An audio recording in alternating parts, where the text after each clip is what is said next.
Hola, a nosotros nos tocó hablar sobre la espectroscopía y el equipo está conformado por Fátima Fierro Tondo, César Leiva Leal y Gabriela López Montoya. Yo les hablaré sobre qué es la espectroscopía, entre otras generalidades y un poco de su evolución. Empezando, la espectroscopía es una técnica analítica experimental muy utilizada en química, pues esta se basa en detectar la absorción o la emisión de radiación electromagnética de una sustancia que queremos estudiar.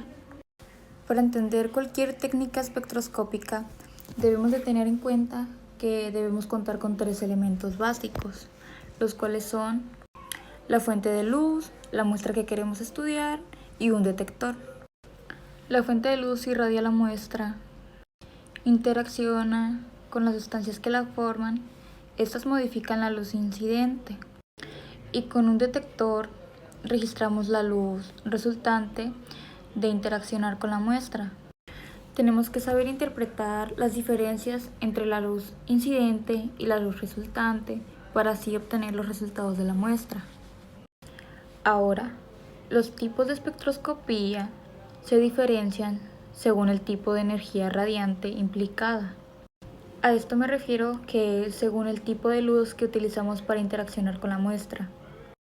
Las radiaciones del espectro electromagnético se diferencian entre sí por tener una longitud de onda determinada, lo que hará que la interacción de esta radiación con la materia sea diferente dependiendo del tipo de radiación con la que trabajamos. Les hablaré un poco sobre algunas de las técnicas espectroscópicas más comunes. La espectroscopía de absorción atómica. Esta emplea luz ultravioleta o visible para detectar y cuantificar metales presentes en una muestra. La radiación interacciona con átomos de metal en estado gaseoso que absorben y esta provoca cambios en el nivel de energía de los electrones. Otra es la espectroscopía de UV visible. Implica luz de la zona ultravioleta visible y se emplea para determinar y cuantificar ciertas moléculas que a partir de la interacción con la radiación sufren cambios en los niveles energéticos de los electrones de algunos tipos de enlace. Otra es la espectroscopía infrarrojo. Esta emplea luz infrarroja y se utiliza para determinar, cuantificar y obtener información estructural de ciertas moléculas, vínculos que vibran a la frecuencia del infrarrojo y absorben parte de la radiación. Otra es la espectroscopía Raman, que emplea luz UV visible y del infrarrojo cercano. Esta se utiliza para obtener información estructural y determinación de compuestos que en contacto con la radiación incidente emite otra que es detectada y analizada. Y una de las más importantes, que es la espectroscopía de resonancia magnética nuclear. Se basa en la absorción de ondas de radio por parte del núcleo de determinados átomos sometidos a un campo magnético. Esta es una técnica muy empleada en determinación estructural. Ahora les voy a hablar un poco sobre la evolución de la espectroscopía. Pues Newton es considerado como el fundador de la espectroscopía, aunque no fue el primer científico que estudió e informó sobre el espectro solar, y hay trabajos de otros científicos antes de él, pero pues Newton sí fue el primero que estudió el fenómeno sistemáticamente, pues el fenómeno espectroscópico más a fondo, se podría decir. Él, en un tratado que escribió, no recuerdo el nombre, creo que Optics, algo así, publicó unos resultados sobre la dispersión de la luz. Primero señaló que la luz blanca se podía descomponer en componentes monocromáticos con un prisma.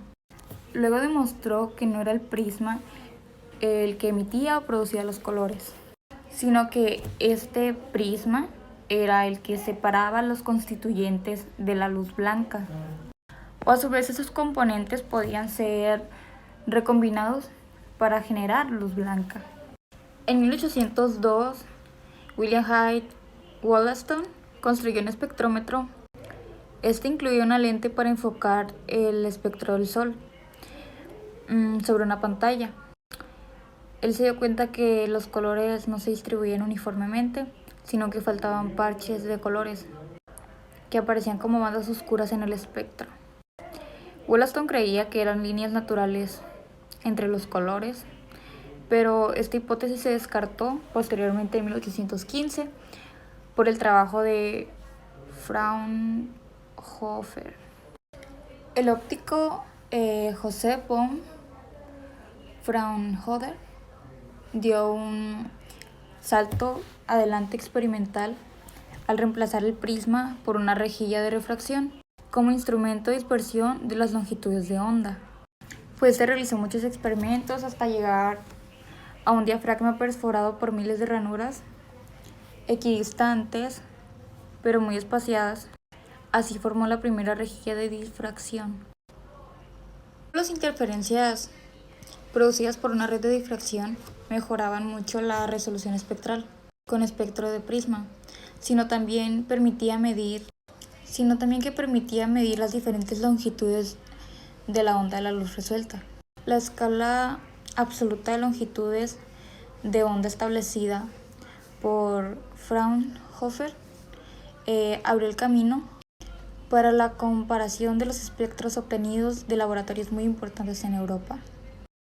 En la década de 1860, William Hughes y su mujer utilizaron la espectroscopía para probar que las estrellas estaban compuestas con los mismos elementos químicos que la Tierra. Fueron los primeros en descomponer el espectro de una nebulosa planetaria, analizando la nébula Ojo de Gato, utilizando las técnicas espectrales. Ellos fueron capaces de distinguir las nebulosas de las galaxias gracias a este medio. John Balmer en 1885 descubrió que las 4 líneas visibles en el espectro del hidrógeno formaban una progresión que bautizó como serie espectral, que puede ser expresada en términos de números enteros. El estudio de las líneas espectrales ultravioleta llevó a la fórmula Rydberg, que describe una serie adicional de líneas. Maxwell en 1873 desembocó en sus ecuaciones de las ondas electromagnéticas. A partir del descubrimiento de los rayos X en 1885, se desarrollaron numerosas aplicaciones, entre ellas la espectroscopía de rayos X, con la cual a partir de 1910 permitieron determinar la estructura atómica de muchos minerales. Y esto fue muy importante para el descubrimiento en 1953 sobre la configuración en doble hélice de la molécula del ADN por James Watson y Francis Crick a través de unos datos proporcionados por la científica Rosalind Franklin. En 1835, el filósofo francés Auguste Comte dijo que a pesar de que el hombre podría describir los movimientos de los cuerpos terrestres, jamás podría conocer su composición química. Ya quedaba por sentado que para poder conocer su composición química habría que extraer fuerzas físicas de estos cuerpos. Sin embargo, 14 años más tarde, el científico Kirchhoff y el científico Bunsen descubrieron que se podría obtener la composición química de un gas a través de su espectro luminoso, sin importar cuán lejos se encontrara. Si iluminamos un prisma con una luz blanca, la luz se descompone en los colores del arco iris. A esto se le conoce como el espectro de luz visible. Si en el trayecto del haz de luz anteponemos un gas, este absorbe longitudes de onda muy concretas. Y entonces en el espectro tenemos como unas franjas o unas líneas oscuras que corresponden a las energías absorbidas. A esto se le llama espectro de absorción. Cada elemento químico tiene un espectro de absorción distinto, por lo que analizando la luz que nos llega de los cuerpos celestes podemos conocer su composición química. De este modo, los astrónomos, adaptando un espectrómetro a sus potentes telescopios, pueden analizar la luz proveniente de estrellas lejanas o de planetas como Venus y averiguar la composición química de su atmósfera. Los espectroscopios actuales, en vez de utilizar un prisma, lo que utilizan para descomponer la luz es una red de difracción. Una red de difracción no es otra cosa que un pedazo de plástico transparente con un montón de surcos o rayitas que producen pues el efecto de la descomposición. Nosotros haremos un espectroscopio casero y para simular los surcos o las rayitas pues utilizaremos los de un CD. Pues para hacer nuestro espectrómetro casero utilizamos este envase de papas, lo forré por dentro de negro, por fuera las dos tapaderas y en el pequeño orificio del disco también lo tapé de negro. Esto lo hicimos para que la luz pase únicamente por las líneas del CD que funcionan como una red de distracción. Pues por esta cara dejé una pequeña vista o entrada para donde entra la luz. Y de este otro lado dejé el orificio por el que observaremos cómo funciona. Bueno, pues vamos a continuación les voy a dejar unas muestras de él funcionando. Como ven, pues es un espectrómetro muy casero, no muy estético, pero funcional, la verdad. Aquí les voy a mostrar. Como estamos haciendo las pruebas pues, con los focos normales de luz de casa, lo que estamos viendo son los átomos de gas que están excitados. Lo que estamos viendo son los espectros de emisión, que son los complementarios a los espectros de absorción. Obviamente también podemos utilizar el espectro de emisión de una sustancia química para identificarla. Aquí en la parte de arriba tienen para hacer la comparativa del espectro real de la emisión del neón. Aunque en persona, o sea, el ojo humano pues trabaja mejor que la cámara y podemos ver más líneas que aquí en el video.